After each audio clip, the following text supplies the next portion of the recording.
와주셔서 감사합니다. 평안과 복이 함께하길 기원합니다. 달빛 야담 시작합니다. 사버님, 사버님, 연하의 다급한 목소리가 저택 전체에 울려 퍼졌습니다. 21살, 한양에서 가장 아름답다는 소문이 자자했던 이판서댁의 외동딸. 하지만 지금 그녀의 얼굴에는 아름다움 대신 공포가 가득했습니다. 침상에 누운 아버지가 또다시 피를 토했던 것입니다.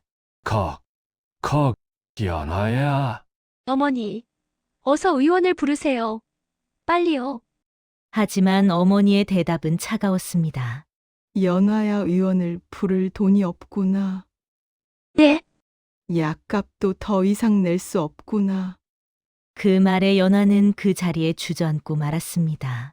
불과 1년 전만 해도 이 집은 한양에서 가장 화려한 저택이었습니다.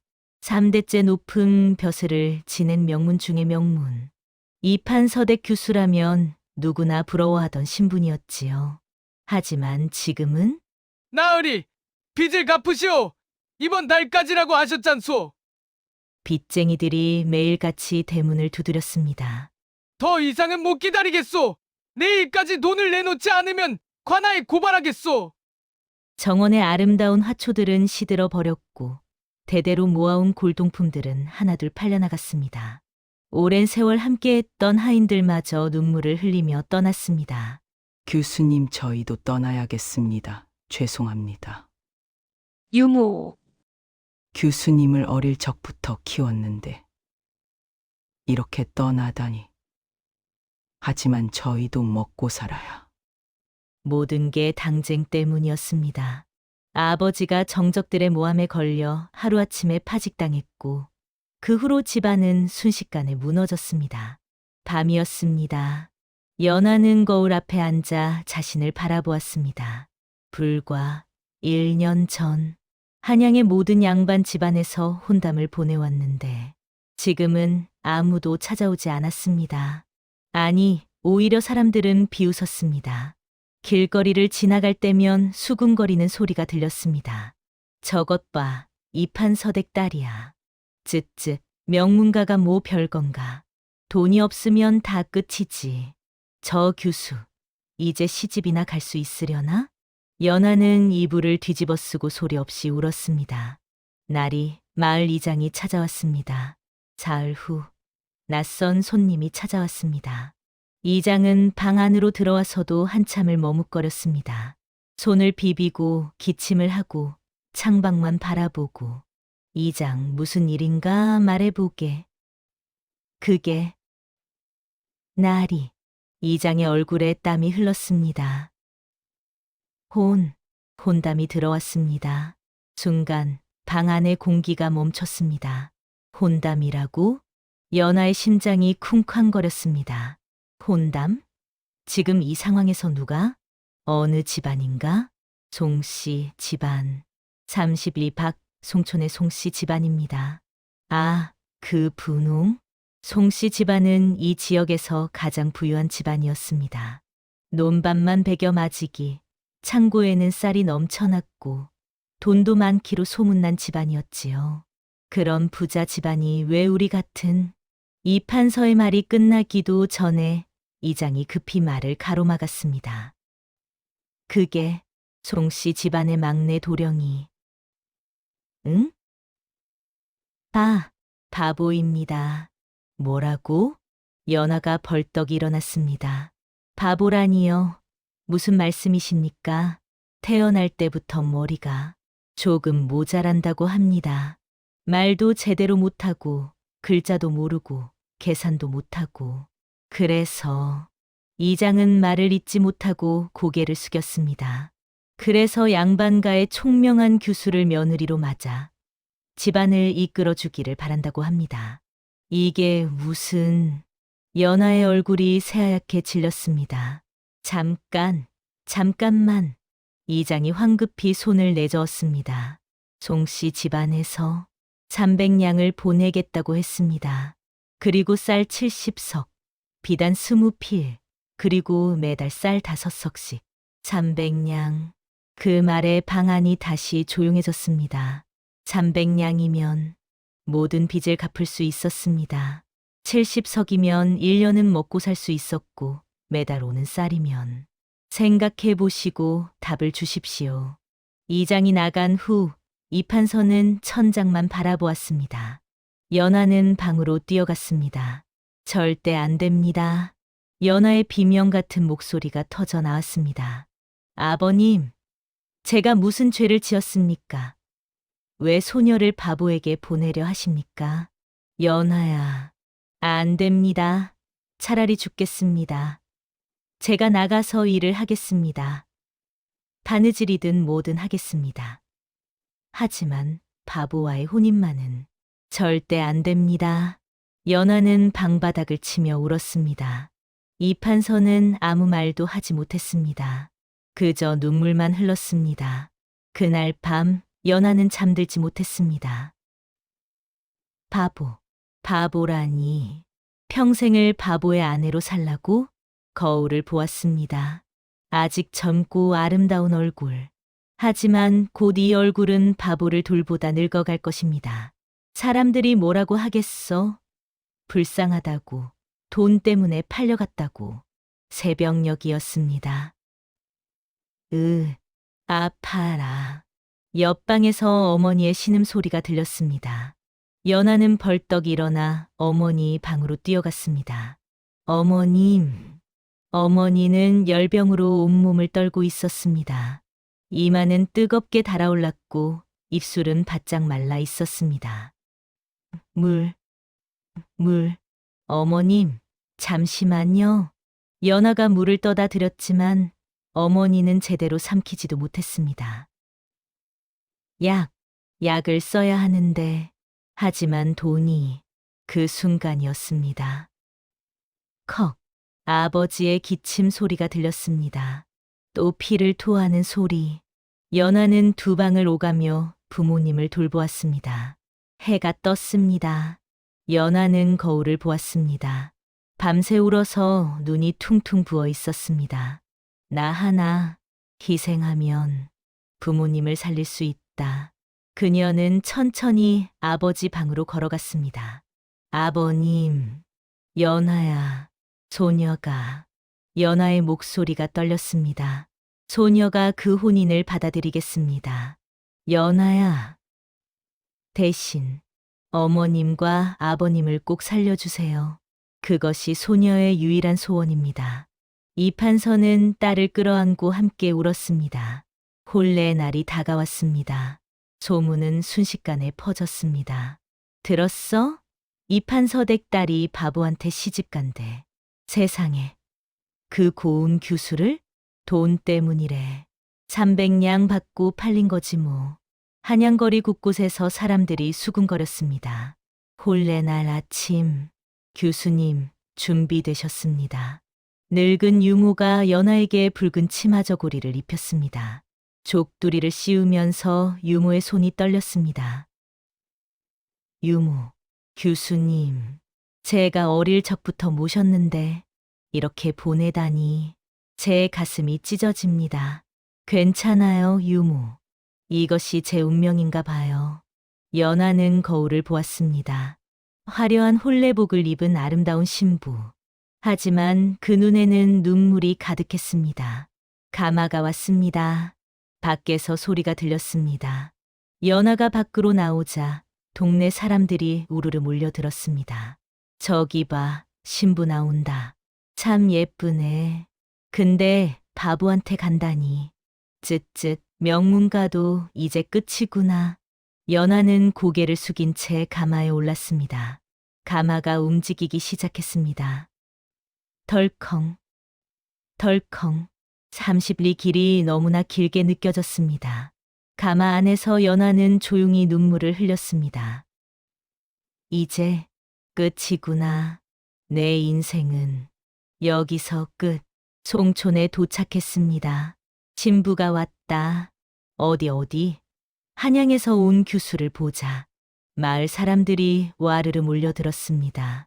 연하가 가마에서 내리자 사람들이 수군거리기 시작했습니다. 우와, 정말 예쁘네. 근데 바보 송준이한테 시집 온 거야? 돈 때문이겠지 뭐. 300냥이면 그때였습니다. 신랑이 나온다. 사람들이 웅성거렸습니다. 연하는 떨리는 마음으로 고개를 들었습니다. 그리고 보았습니다. 으에해. 신부, 으에해. 송준이 나타났습니다. 키는 7척이 넘을 만큼 훤칠했습니다. 하지만 옷깃은 한쪽이 안으로 말려 있고 다른 한쪽은 밖으로 뒤집혀 있었습니다. 바지는 한쪽만 걷어 올려져 있었고 신발도 제대로 신지 않아 뒤축이 밟혀 있었습니다. 걸음걸이는 비틀비틀했고 입은 벌어진 채 침이 조금 흘러내리고 있었습니다. 저것 봐라. 진짜 바보구나. 사람들이 웃었습니다. 연하는 그 자리에서 기절할 것 같았습니다. 저 사람이 내 남편? 혼례가 시작되었습니다. 7일랑 신부, 맞절을 올리십시오. 사회자가 외쳤습니다. 연하는 절을 했습니다. 하지만 송주는 멍하니 서 있을 뿐이었습니다. 신랑, 절을 하셔야지. 옆에서 누군가 송준을 밀었습니다. 응? 응. 송준이 비틀거리며 절을 하려다가 그만 앞으로 넘어질 뻔했습니다. 어이쿠. 사람들이 웃음을 터뜨렸습니다. 하하. 절도 못하네. 저것 봐. 완전 바보잖아. 연하는 족두리 속에서 눈물을 삼켰습니다. 신랑 신부, 술잔을 나누십시오. 술잔이 나왔습니다. 송준이 술잔을 받으려다가 철퍼덕 쏟아버렸습니다. 아이고. 제대로 하는 게 하나도 없네. 사람들이 또 웃었습니다. 연하는 더 이상 견딜 수 없었습니다. 눈물이 족두리 밖으로 흘러내렸습니다. 드디어 혼례가 끝났습니다. 자, 신랑 신부 신방으로. 신방 문이 닫혔습니다. 촛불 2개가 방 안을 희미하게 비추고 있었습니다. 송주는 벽에 기대어 멍하니 앉아 있었습니다. 으에해. 부인. 예뻐. 으에해. 연하는 구석에 웅크리고 앉았습니다. 이게 내 인생이라니. 그때 문이 열렸습니다. 며느리, 시어머니가 들어왔습니다. 그 얼굴에도 미안함이 가득했습니다. 며느리, 우리 준이를 잘 부탁한다. 시어머니가 연하의 손을 잡았습니다. 저 아이는 태어날 때부터 조금 모자랐단다. 하지만 순하고 착해. 절대 며느리를 해치거나 괴롭히지 않을 거야. 그냥 아이처럼 돌봐주면 된단다. 시어머니의 목소리도 떨렸습니다. 송씨 집안 3대에 이런 아이가 태어날 줄이야. 우리도 마음이 너무 아프다.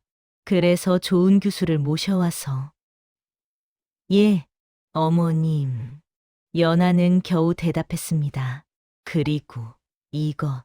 시어머니가 무거운 보따리들을 내밀었습니다. 300냥이다. 그리고 약재. 친정 어머님께서 편찮으시다고 들었다.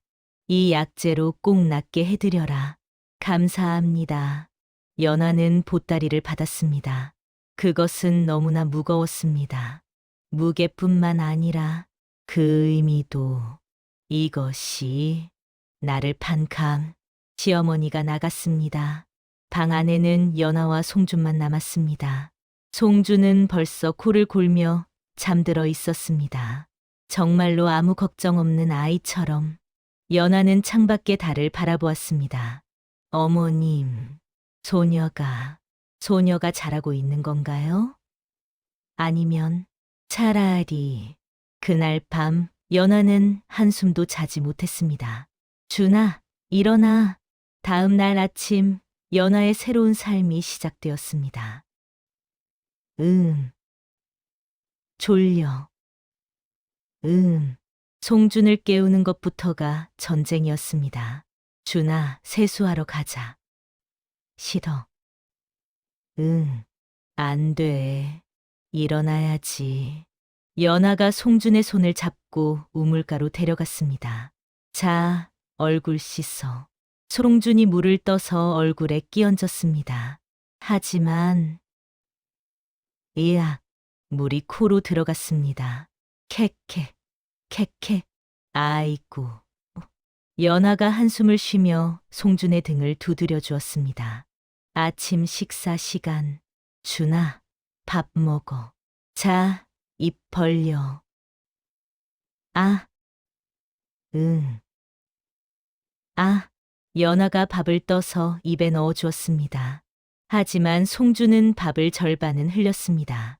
아이고, 옷에 다 묻었네.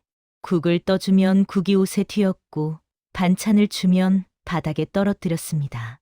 시어머니가 안타까운 눈으로 바라보았습니다. 며느리, 고생이 많구나. 아닙니다, 어머님. 괜찮습니다. 하지만 괜찮지 않았습니다. 준아, 마당에 가서 물 좀 길어와. 응, 알았어. 송준이 비틀거리며 우물로 갔습니다. 철퍼덕 물동이를 들다가 절반을 쏟았습니다. 아이고. 준아, 빗자루로 마당 좀 쓸어줄래? 응. 송준이 빗자루를 들었습니다. 하지만 아무렇게나 휘둘러서 먼지만 날렸습니다. 마을 사람들이 지나가다가 보고는 웃었습니다. 저것 봐, 바보 송준이가 또 일을 망치네. 저 교수 참 불쌍하다. 평생 저렇게 살아야 하니. 그래도 돈은 많이 받았잖아. 연아는 그런 말들을 들으며 이를 악물었습니다. 저녁이 되었습니다. 연아는 방으로 돌아와 바닥에 주저앉았습니다. 이게 내 인생. 평생 이렇게 사흘째 밤이었습니다.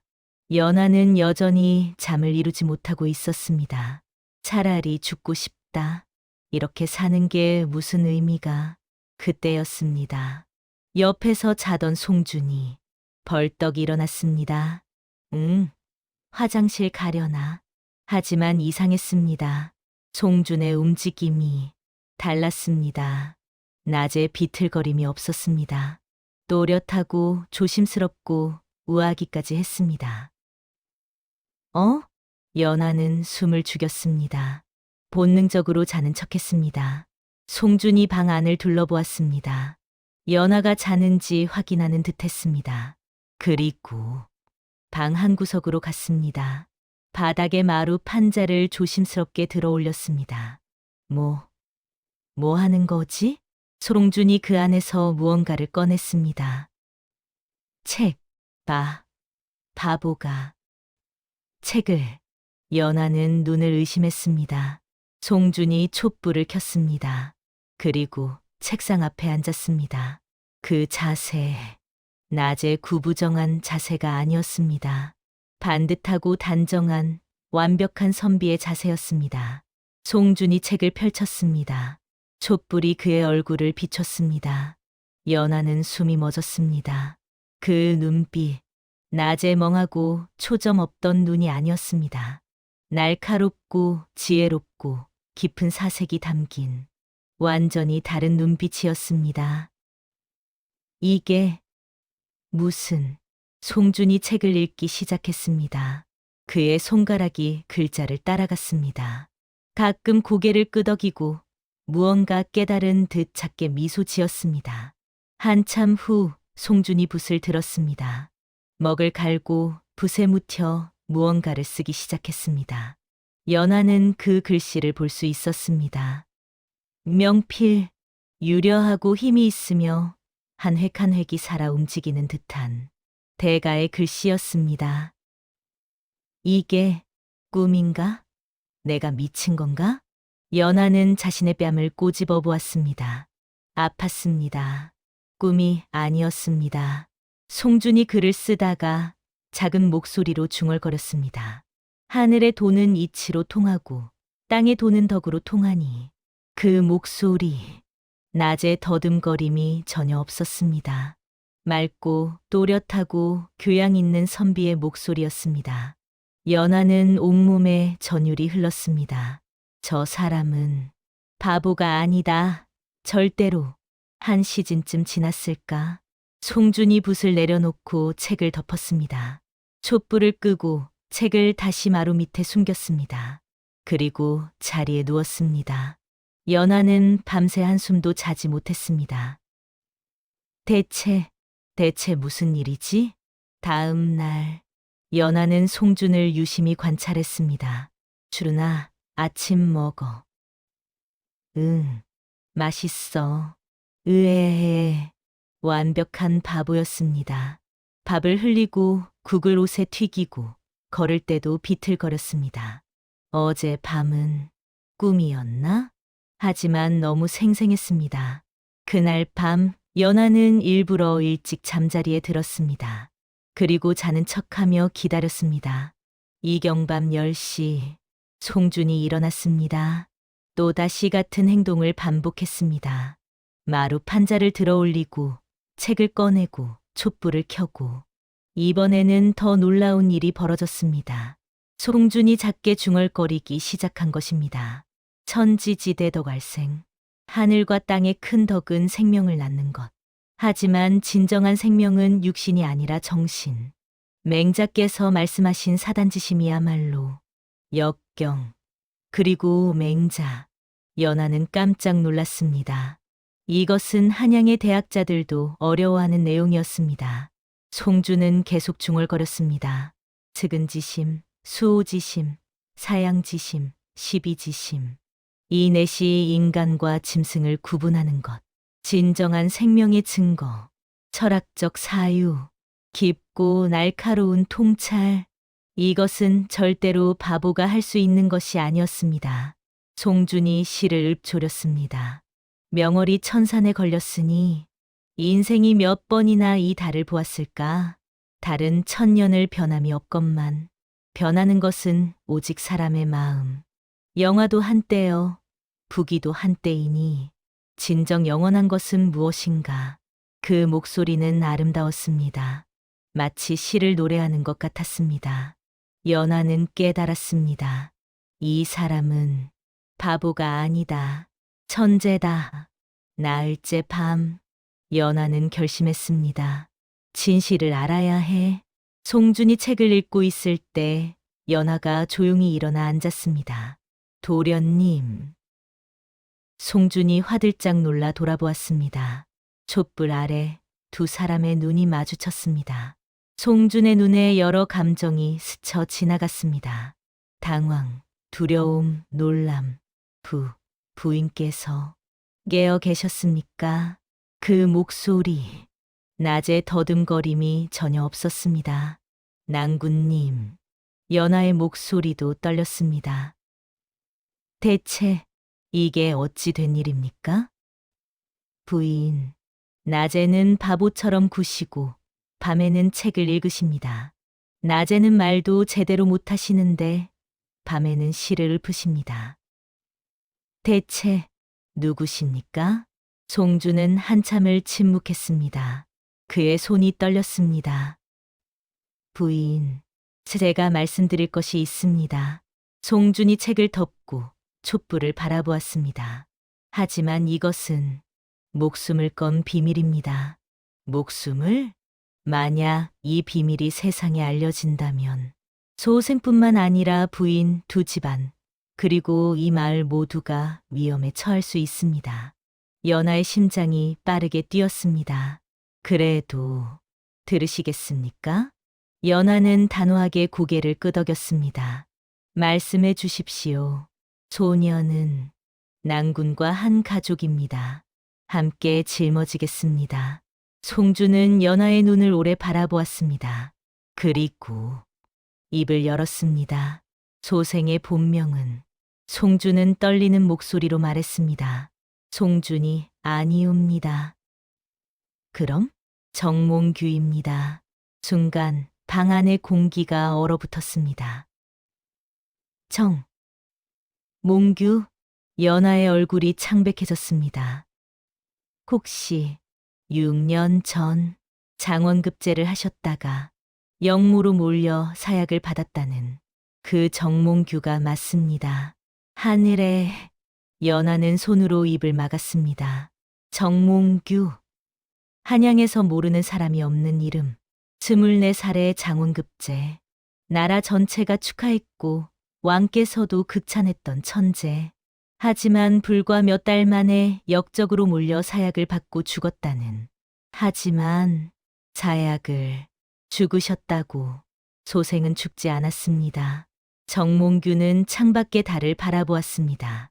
아버님께서 모든 재산을 털어 관가에 뇌물을 쓰셨습니다. 사약 대신 독이 없는 약을 마시게 하고 시신은 다른 죄수의 것으로 바꾸셨습니다. 그리고 이곳 먼 친척 되는 송씨 집안에 소생을 숨겨주셨습니다. 바보로 위장하여 연하는 믿을 수 없다는 표정으로 정몽규를 바라보았습니다.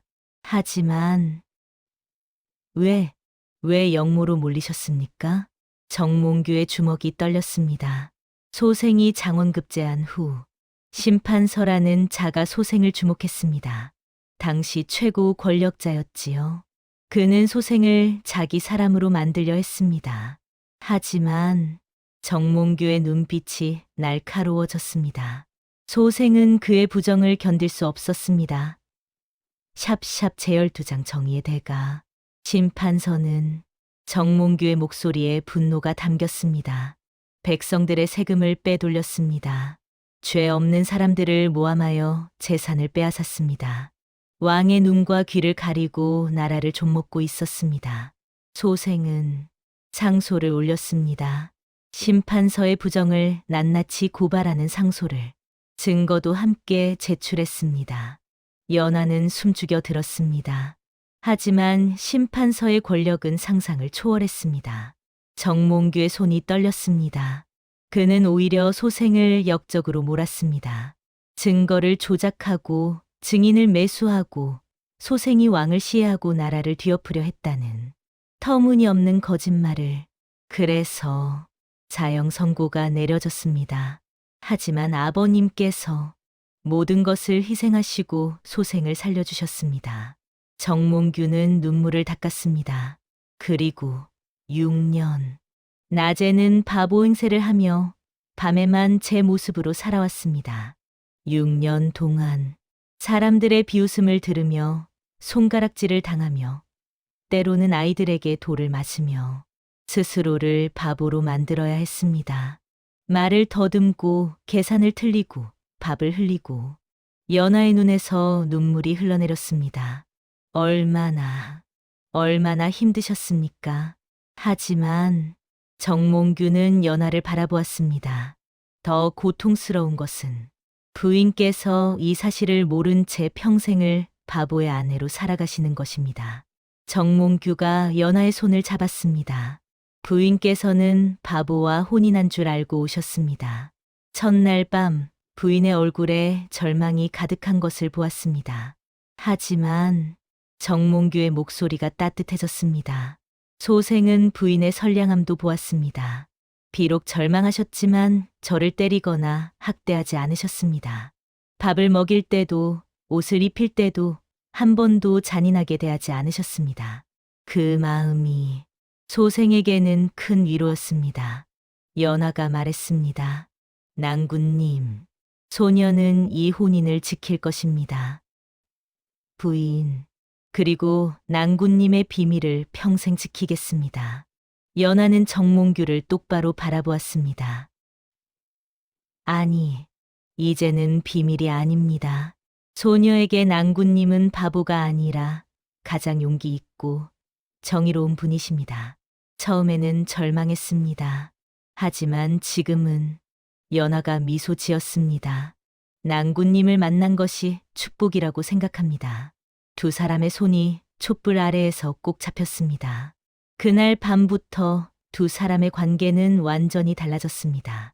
매일 밤 이경이 되면 두 사람의 특별한 시간이 시작되었습니다. 낭군님, 이 글의 뜻을 가르쳐 주세요. 측은지심은 인지다냐. 이것은 인간다움의 시작을 뜻합니다. 정몽규는 정성껏 가르쳤습니다. 우물에 빠지려는 아이를 보면 누구나 놀라며 안타까워합니다. 그것은 이익 때문도 아니고 칭찬받으려는 것도 아닙니다. 순수하게 타인의 고통을 내 고통처럼 느끼는 것. 이것이 바로 인간다움입니다. 그렇다면 소녀가 낭군님을 보며 느낀 안타까움도 그것이 바로 측은지심입니다. 연하는 열심히 배웠습니다. 한 달이 지나자 깨달았습니다. 나는 바보와 혼인한 게 아니라 최고의 스승을 만난 거야. 그리고 두 사람 사이에는 사랑이 싹 텄습니다. 낮에는 여전히 연기가 계속되었습니다. 준아, 밥 먹어. 응, 맛있어. 하지만 이제는 달랐습니다. 송준이 밥을 흘릴 때 연하는 짜증 대신 미소를 지었습니다. 낭군님이 연기를 하고 계신 거야. 그리고 짧은 순간 두 사람의 눈이 마주칠 때 그 눈빛만으로 서로의 사랑을 확인했습니다. 혼인 석 달째. 송판서. 나와 보시오. 마을의 악덕 아전 김참봉이 나타났습니다. 이게 뭐여? 김참봉이 문서를 내밀었습니다. 30년 전 당신네 집이 우리 땅 20마지기를 빌려갔소. 증거가 여기 있소. 원금과 이자를 합치면 50마지기를 내놓아야 하오. 무슨 소리여? 우리가 언제? 여기 도장이 찍혀 있지 않소? 일주일 드리겠소. 땅을 내놓든지 아니면 500냥을 내놓든지. 500냥. 시아버지는 기가 막혔습니다. 그날 밤 낭군님 어찌해야 할까요? 연하가 문서를 보여주었습니다. 정몽규는 촛불 아래에서 꼼꼼히 살펴보았습니다. 종이를 만지고 먹을 확인하고 도장을 살폈습니다. 한참 후 그가 미소 지었습니다. 이것은 위조입니다. 정말입니까? 첫째, 이 종이 15년 전부터 만들어진 것입니다. 30년 전에는 없었습니다. 둘째, 먹이 너무 선명합니다. 3, 4년 된 것 같습니다. 셋째, 도장의 위치가 당시 양식과 다릅니다. 하지만 소생이 직접 나설 수는 없습니다. 정몽규가 연하를 바라보았습니다. 부인께서 나서주실 수 있겠습니까? 다음 날 관아. 송씨 집안 며느리가 왜 여기에? 사람들이 수군거렸습니다. 소녀는 김참봉의 문서가 위조임을 밝히러 왔습니다. 연하가 당당하게 말했습니다. 위조라니. 증거를 대시오. 여기 있습니다. 연하는 준비한 자료들을 꺼냈습니다. 첫째, 이 종이를 보십시오. 연하는 다른 종이들과 비교했습니다. 이것은 15년 전부터 만들어진 종이입니다. 30년 전에는 이런 종이가 없었습니다. 소녀가 어릴 적 아버님 서재에서 본 문서들과 완전히 다릅니다. 군수가 자세히 살펴보았습니다. 정말이군.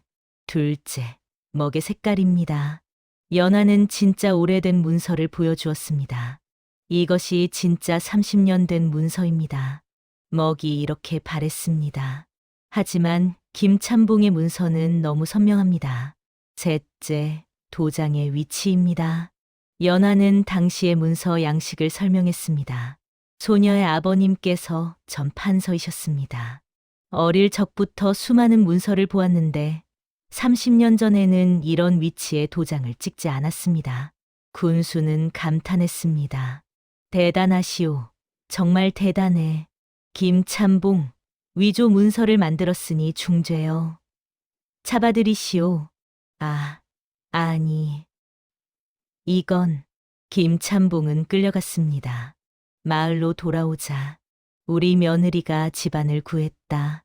시어머니가 연하를 안고 울었습니다.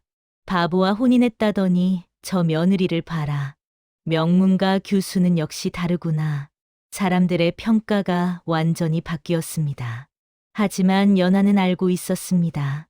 모든 지혜는 낭군님께서 그날 밤 부인, 진정한 지혜는 아는 것이 아니라 실천하는 것입니다.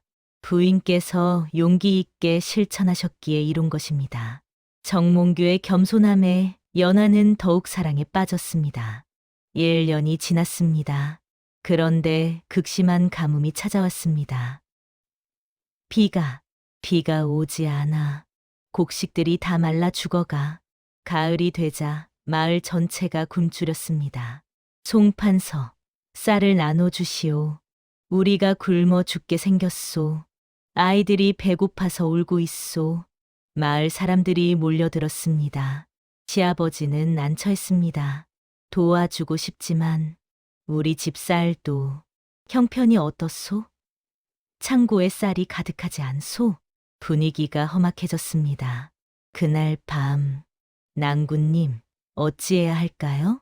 단순히 쌀을 나눠주는 것은 일시적입니다. 사람들에게 필요한 것은 스스로 자립하는 방법입니다. 정몽규는 밤새 연하에게 가르쳤습니다. 삼포식, 농법, 윤작의 원리, 퇴비 만드는 법. 다음 날부터 연하는 마을 사람들을 가르쳤습니다. 여러분, 우리 집당 50 맞이기를 함께 경작합시다. 그리고 새로운 농법을 배웁시다. 땅을 세 부분으로 나누어 퇴비는 이렇게. 사람들은 열심히 배우고 실천했습니다. 그 해 가을, 기적이다. 극심한 가뭄이었는데도 평년의 80%나 수확했습니다. 송씨 집안 며느리는 하늘이 내린 복이다. 사람들은 감격의 눈물을 흘렸습니다. 2년이 흘렀습니다. 부인, 어느 밤 정몽규가 말했습니다. 소생은 부인을 속인 것이 늘 마음에 걸립니다. 부인은 바보와 혼인한 줄 알고 오셨는데 아니에요. 연하가 정몽규의 손을 잡았습니다. 처음에는 절망했습니다. 하지만 지금은 이 세상 누구보다 행복합니다. 낭군님은 소녀에게 세상을 보는 눈을 주셨고 지혜를 주셨고 무엇보다 진정한 사랑을 알게 해주셨습니다. 두 사람은 서로를 껴안았습니다. 그리고 더 큰 기쁨이 낭군님, 소녀가 아이를 가졌습니다. 정말입니까? 정몽규는 기쁨의 눈물을 흘렸습니다. 10달 후 건강한 아들이 태어났습니다. 우리 아들아. 정몽규는 아기를 안고 속삭였습니다.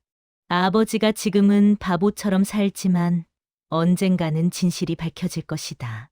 혼인 3년째. 송씨 집안을 방문하고 싶소. 한양에서 새 관찰사가 내려왔습니다. 흉년에도 수확을 거뒀다는 그 집안을 관찰사가 찾아왔습니다. 연하와 깊은 대화를 나누었습니다. 부인의 지혜가 대단하시오. 혹시 부인의 아버님은 이재영이옵니다. 이판서님, 소인이 옛날 밑에서 일했었소. 관찰사는 며칠 머물렀습니다. 어느 날 밤 산책을 하다가 창문 틈으로 빛이 새어나왔습니다. 저 시각에 누가? 관찰사가 살짝 들여다보았습니다. 그리고 얼어붙었습니다.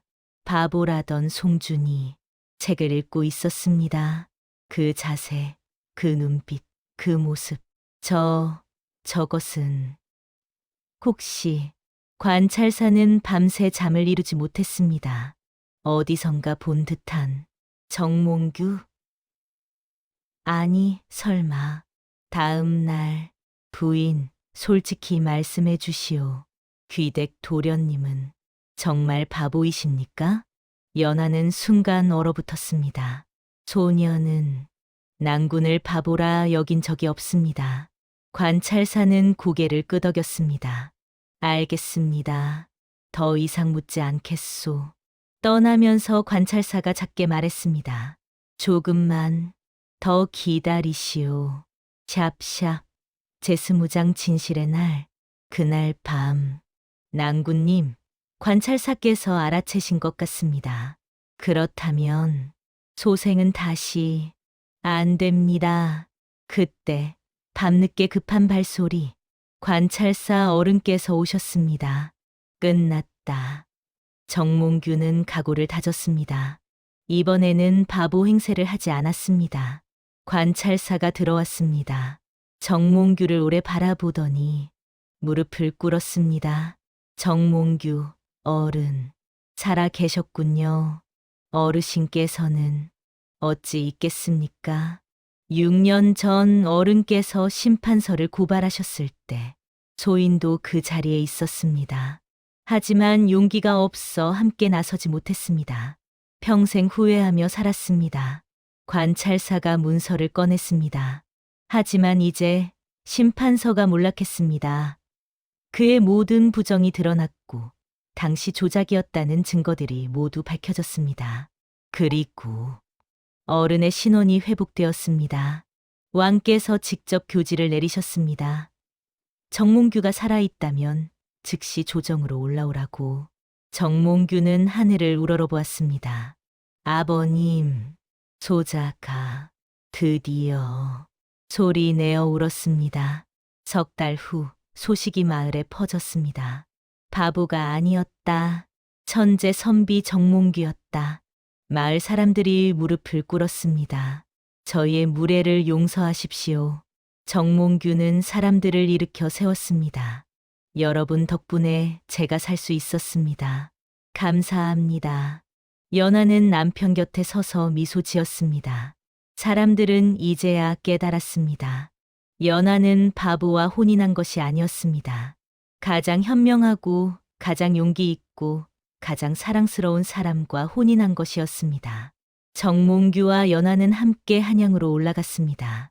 밤마다 여전히 함께 이야기를 나누었습니다. 이제는 숨을 필요도 두려워할 필요도 없었습니다.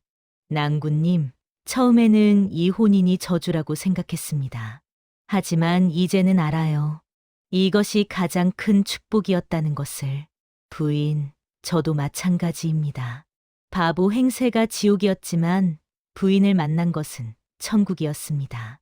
바보라 불렸던 사내와 명문가 규수, 세상이 비웃었던 혼인.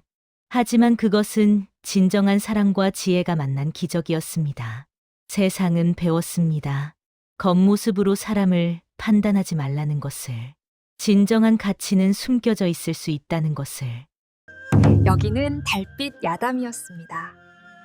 끝까지 함께 해주셔서 고맙습니다. 다음 이야기에서 또 만나요. 구독과 좋아요는 큰 힘이 됩니다.